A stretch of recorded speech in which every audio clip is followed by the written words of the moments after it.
저는 강북삼성병원 유방갑상선 암센터에서 내분비 외과 질환, 그러니까 갑상선, 부갑상선, 그리고 오늘 말씀드리게 될 부신 질환의 수술을 담당하고 있습니다.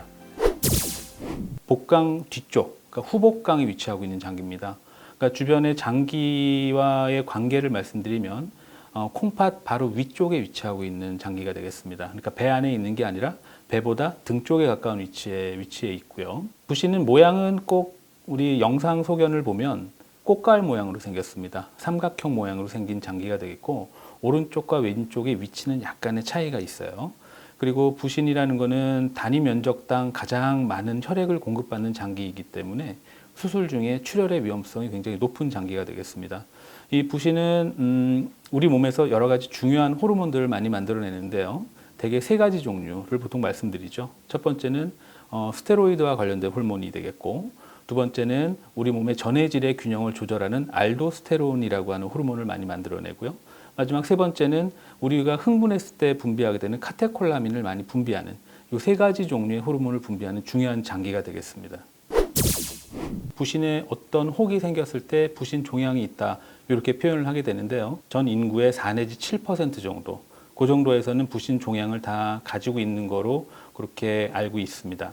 근데 부신 종양이 있다라고 해서 무조건 큰일 났구나 생각할 건 아니고요. 부신 종양이 있다 하더라도 이 부신 종양이 꼭 치료를 해야 되는 혹인지 아닌지를 반드시 감별하는 게 중요한데, 부신 종양 중에서 치료를 해야 되는 경우는 이 부신에다 아까 말씀드렸던 세 가지 종류의 호르몬을 과도하게 분비할 때, 그럴 때는 반드시 수술로 제거를 해야 되는 거고요. 또 하나는 혹의 크기가 4cm보다 클 때, 그럴 때는 우리가 지금 당장 기능을 하지 않는 혹이라 하더라도 암일 가능성이 점점 높아지기 때문에 크기가 클 때도 수술을 해야 됩니다. 마지막 세 번째는 원발성 암이건 전이성 암이건, 다시 얘기해서 부신에 있는 혹 자체가 암과 관련이 있다라고 판단되면 반드시 수술로 제거를 해야 되겠죠. 혹이 있습니다라고 얘기할 때는 그 정의를 먼저 잘 구별을 해야 되는데요. 양성 종양과 악성 종양으로 구별을 합니다. 양성 종양은 암이 아닌 경우를 얘기하는 거고, 악성 종양은 암이다라고 이해를 하시면 될 거예요. 부신에 생기는 암은 원발성 부신암이 있고 다른 암이 전이가 돼서 발생하는 전이성 부신암이 있을 수가 있어요.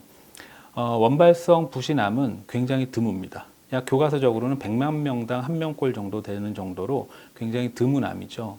근데 이 원발성 부신암은 예후가 그렇게 좋은 병이 아니에요. 전체적으로 치료를 한 환자와 하지 않은 환자를 통틀어서 보면 5년 생존율이 20%가 채 안 되는 암이고요. 치료를 한다 하더라도 5년 생존율이 50%가 채 안 됩니다. 그래서 그렇게 생존율이 안 좋은 이유는 부신이라는 장기 자체가 아까도 말씀드렸던 것처럼 등 쪽에 가서 있다 보니까 쉽게 겉으로 증상이 표출되지가 않죠. 그래서 건강검진에서 우연히 발견되다 보니까 진행이 된 다음에 발견되는 경우가 많다라는 겁니다. 그래서 또 부신암 같은 경우에는 예후가 안 좋은 거로들 많이 알려져 있지만 적극적인 치료가 반드시 필요하고요. 또 전이성 부신암이라고 한다면 부신 자체에서 암이 생긴 게 아니라 다른 암이 그쪽에 가서 전이가 돼서 발견되는 경우인데, 예를 들어서 대장암이라든지 폐암, 그런 경우가 잘 전이가 돼서 발견되기도 합니다.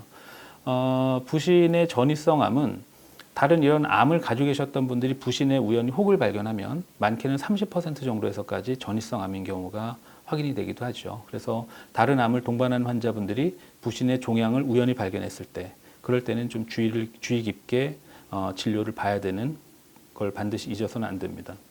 부신 종양을 우연히 발견했을 때는 10명 중에 6명은 기능을 하지 않는 혹이에요. 그래서 이게 비기능성 종양이다 그렇게 얘기를 하고요.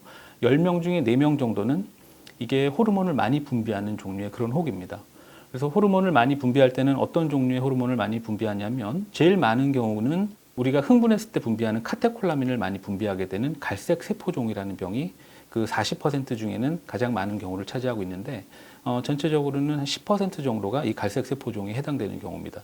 그리고 나머지 경우는 거의 이제 발생률이 비슷한데요. 나머지가 이제 알도스테론을 많이 분비하는 종양이라든지 아니면 스테로이드를 많이 분비하는 종양, 또는 이런 호르몬과는 관계없지만 부신 주변에 있는 지방종이 이렇게 형성이 되는 경우들, 여러 가지 종류들이 굉장히 많이 있습니다.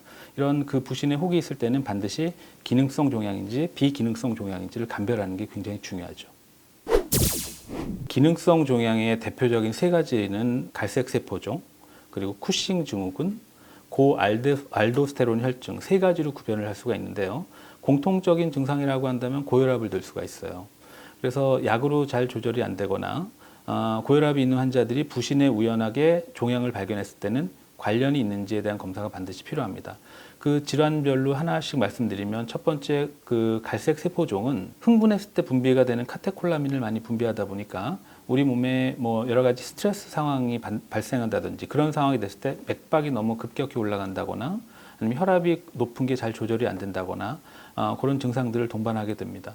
그리고 고알도스테론 혈증 같은 경우에는 알도스테론이라고 하는 호르몬 자체가 우리 몸에서 전해질의 균형을 조절하게 되고 고혈압과도 연관성을 갖게 됩니다. 그래서 몸에 특히 칼륨의 수치가 많이 떨어진다거나 잘 약으로 조절이 되지 않는 고혈압을 동반할 때 그런 환자분들이 부신의 종양을 갖고 있을 때는 이런 질환을 반드시 또 감별을 해야 되겠고요. 마지막 세 번째로 쿠싱 증후군 같은 경우에는 환자분이 느끼는 증상이라기보다는 대표적인 외형의 변화가 나타나게 돼요. 쿠싱 증후군의 특징적인 외형 변화는 일단 얼굴이 달덩이처럼 커집니다.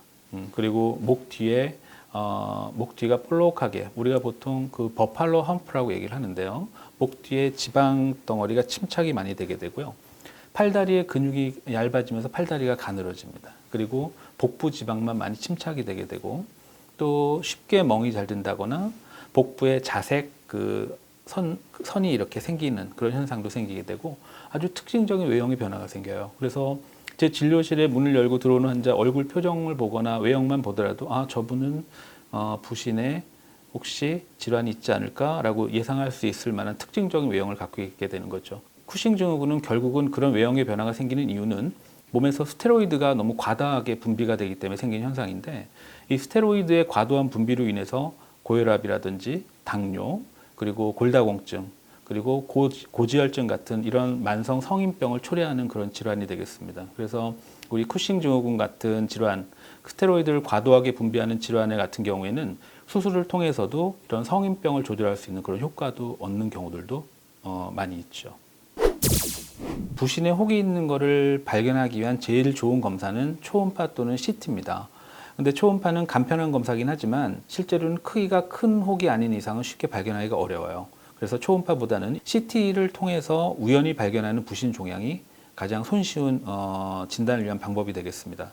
이렇게 CT에서 우연히 혹을 발견하게 되는 경우에는 그 CT에서 발견된 혹이 기능성 혹인지 기능을 하지 않는 혹인지를 알기 위해서 여러 가지 혈액 검사라든지 소변 검사를 통해서 호르몬에 대한 검사를 하게 되고요.